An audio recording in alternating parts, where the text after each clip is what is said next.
หนูน้อยนั่งกินข้าวมองหน้าหมอน้ำน้องงาม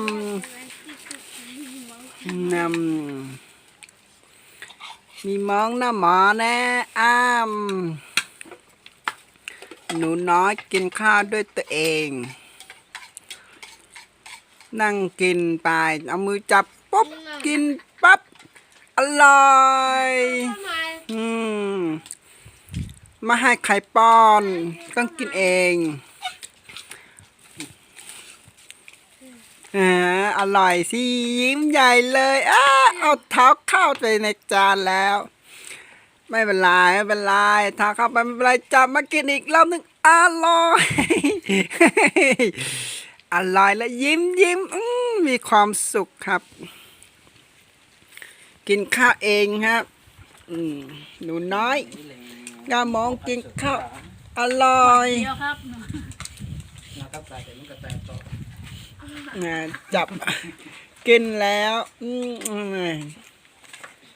อร่อยอร่อยกามองน้ำอร่อยน่ารักหนูน้อยน่ารักผูกผมมัดผมทวินเทลหนูน้อยกำลังกินข้าวแล้วไม่พอกินนิ้วมือตัวเองด้วยอมใหญ่เลยยำมองไปที่ไหนก็ไม่รู้มีคนมาแย่งข้าวกินแล้วโอ๊ยไม่เอาจะกินเองไม่ต้องป้อนหนูกินเองได้ใช่ไหมใช่แล้วหนูกินเองได้เพราะฉะนั้นพี่ลูไม่ต้องมาป้อนหนูนะคะหนูกินข้าวคนเดียวค่ะหนูกินข้าวคนเดียวนะพี่ลูไม่ต้องมายุ่งกับหนูเลยไม่ต้องมาแตะข้าวของหนูปล่อยปล่อยหนูกินเองไม่เอาหนูจะกินเองกินข้าวอร่อยเจ๊ก็หนูน้อยกินข้าวกินไปยิ้มไปน้ำอร่อยครับไม่กินแล้วอร่อยงามวันนี้หนูน้อยก็มองกินข้าวครับไม่เอาแล้วจะไปแล้วไม่กินแล้วอะไรจะไปแล้วไม่ให้ด้วยก็รู้เนาะ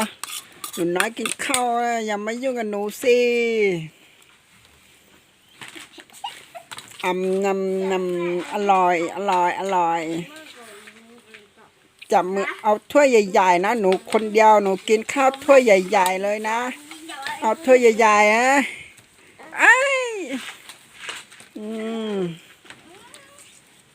ไม่ยอมป้าไปนะหมา